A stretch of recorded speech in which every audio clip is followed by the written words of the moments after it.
السلام علیکم دوستانو. د لنکا لیګ لوبډلو وروستۍ سکواډونو کې یوازې دوه افغان لوبغاړي شامل دي. تېره شپه د سريلانکا کرکټ بورډ د دویم پړاو لنکا لیګ لپاره د لوبغاړو د پیر مراسم ترسره کړل چې پکې لوبډلو د خپلو کورنیو لوبغاړو ترڅنګ ډېر شمېر بهرني لوبغاړي هم وپیرل. که څه هم د لوبغاړو د اخیستو پر مهال د 4 افغان لوبغاړو د اخیستو خبره کېده، خو اوس په وروستۍ سکواډونو کې یوازې د دوه افغان لوبغاړو نومونه تر سترګو کېږي. یاد لوبغاړي رحمان الله ګوربز او د میډل هارډر چپلاسي توپوهونکی نجیب الله زدران دی چې جپنا کینګز او د ډمبولا چانټس لوبډلو سره په دویم پړاو لنکا لیګ کې ولوبیږي.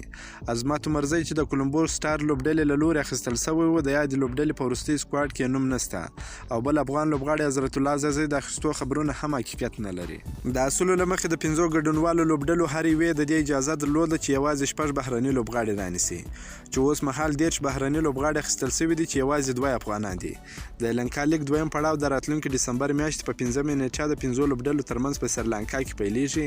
د یادې میاشتې تر 23 نیټې به دوام وکړي. که مو دا ویډیو خوښه سوي، ویډیو در سره لایک کړئ. که په دې چینل کې نوی یاست، د چینل هم در سره سبسکرایب کړئ. د نور تازه معلوماتو لپاره هم زموږ سره اوسئ. تر بلې ویډیو پر د الله پامان.